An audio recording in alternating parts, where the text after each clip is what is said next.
Subspace, the final frontier. Oh wait, wrong franchise. Or is it? The goal here is to provide you, the viewer, with a richer experience by exploring the things that make this universe what it is. My name's Zio, and I'll be your lore keeper. Just what is this subspace that people keep talking about? This is one of those abstract ideas like the Akashic Records. While videos about specific characters tend to perform better metrics-wise, we can't ignore the things that make up the world they inhabit. As you might have guessed, we'll be venturing outside the Phantasy Star franchise itself. Yeah, here we go again, on another expository trip. Don't lie, you know you love it. We know the Photoners like to use it as a landfill of sorts for all their failed experiments. The term subspace comes up in mathematical science fiction and even BDSM circles, all meaning different things.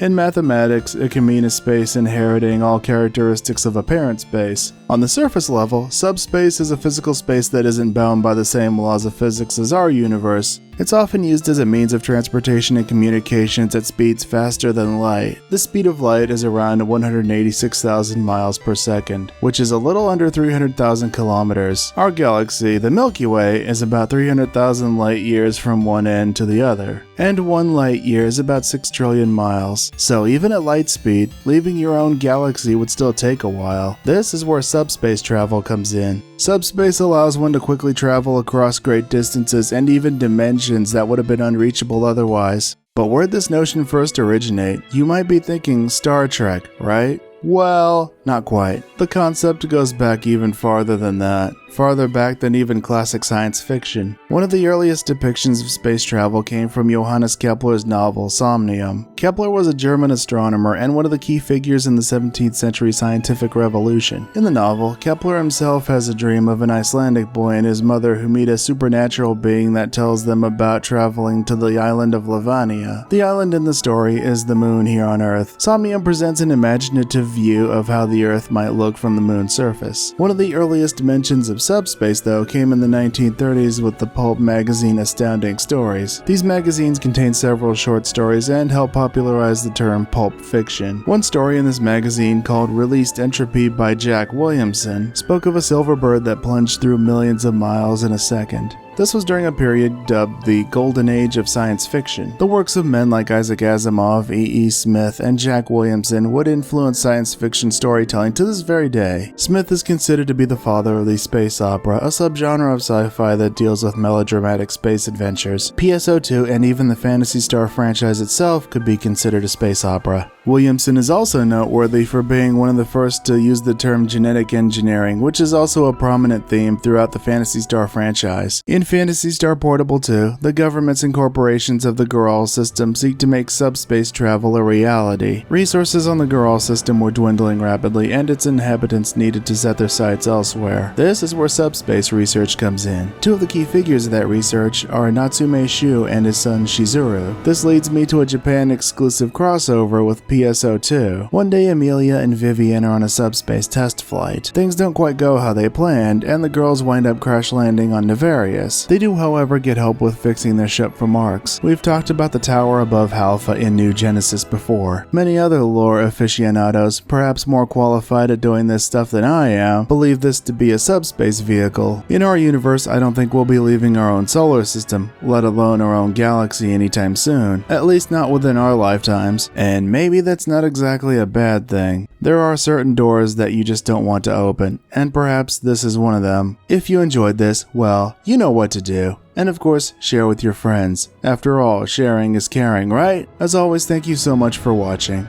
And remember, to thine own self be true. Until next time, farewell.